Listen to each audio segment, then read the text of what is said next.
Okay, this is for the AMC Jeep people with the V8s that have to do a dipstick tube. I'm on the AMC forum. I know the guy from the AMC forum. But if you went onto YouTube or you type in how to install an AMC dipstick tube, his video comes up. It's a couple of minutes long.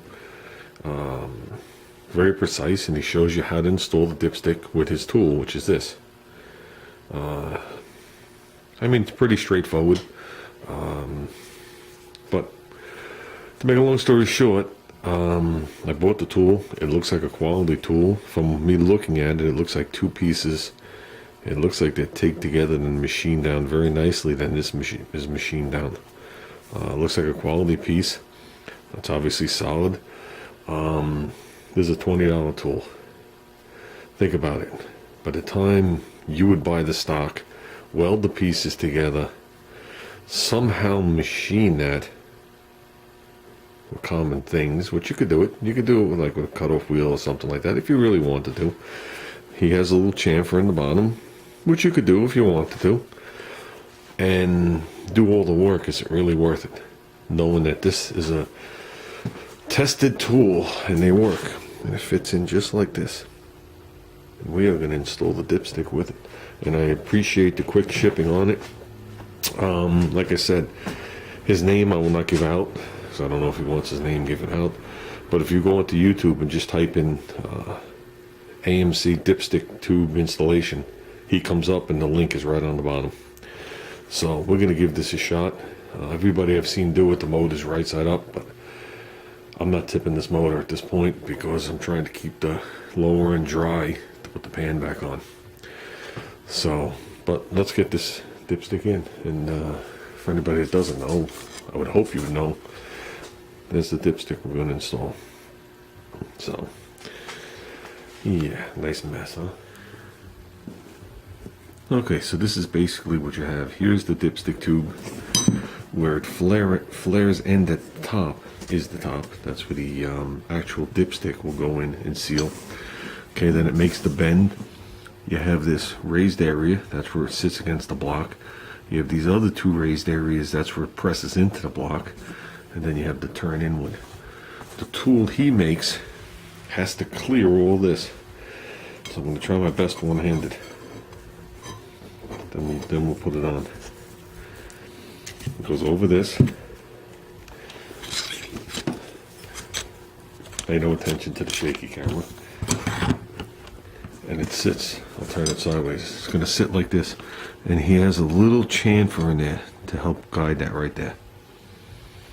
And that's going to be it. And that's going to allow you to hit this with a hammer away from the tube and still have a nice square, non-flexing, guided, because it's up against the machined area of the block, the flat part, way to press this in.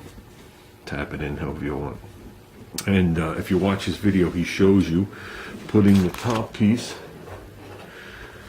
back onto the valve cover over this as a guide. So once you bolt this all up loose and you have the tool already on, when you tap it in, it should be in its correct place, and then you can double check it if you want. But I made sure this bend matched the original ugly rusty tube I pulled out. I will say one thing, the tubes are not fun, they're not enjoyable, but they're a million times harder to do in the car, if almost impossible, unless you really want to dissect your car. And when you're assembling a car and it's all nice, clean, shiny, and whatever, do you really want to rip the header out, exhaust manifold out, hang over a fender to attempt to get the old tube out? Because that's really the problem. It's hard to get the old tube out. When you got it like this, you just tap it out. So let's give this a shot. I'm going to just put a little dot of oil on it, grease, something, and we'll put her in. Okay, so this is what you got. If you measure this, I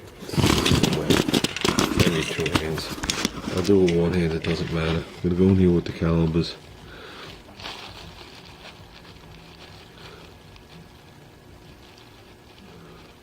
According to this, we got 327 thousandths. So what we're going to do is this over here. We're going to take this, zero it out, and I'm going to go around the thing, which I'm not going to be able to do on camera, and we'll see what the difference is.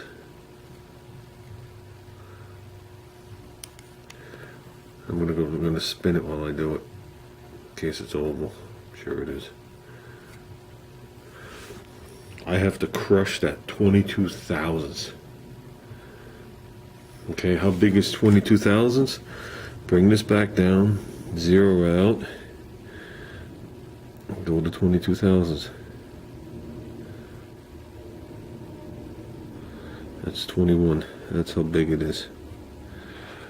We hone the block. I clean this surface, I also clean this tube with Scotch-Brite. No, I'm not painting it first because it'll get destroyed putting it in. Some people do it. But, I don't know. Those tubes that seem to slide in and out are not these. I hone the block basically with, normally I wrap it around the piece of, like a drill bit and tape it to it. This I just did it as the paper. So I was able to bend the drill a little bit. I just honed it in and out. Also, before I did that, I went in there with my little rat's tail file. And I tried to chamfer the front edge, which was almost impossible. Obviously, I had everything wrapped even better than it is now. Everything's moved to the side, been cleaned. Then I honed it a bunch of times to the point where the tube actually went in. Okay, before that, it was fighting me going in. That's the way most of these aftermarket tubes are, is when they put that bend in it, it gets wider and they don't quite fit. And it's to the point, I just have it laying here, I haven't hit it yet, where I could see the first oomph is down at the bottom. The tool looks like it's gonna rock, I don't know.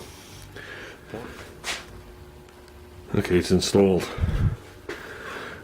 Definitely not the fault of the tool, because the tool still has some rock in it, even if I lay it flat. Okay, so it's not the fault of the tool, it's the fault of this tube. Like I said, I only cook a couple of thousandths out of my block. That was it. But I also, at the end, tried to, instead of they put a chamfer, then a square edge and then down, which it seemed to hook, I tried to round that over ever so lightly. I think that's the key to it. If you're prepping a block, if you go in there and just round over that front sharp edge, I don't think it'd be such a problem. I'll order a couple more tubes to keep them in stock just to have them. But everything lined up right. That's pretty much it. Now you take this bracket back off, you take the tube out, and when we do everything again, we'll mask this off and paint it. Obviously, we'll get most of it. It'll be fine.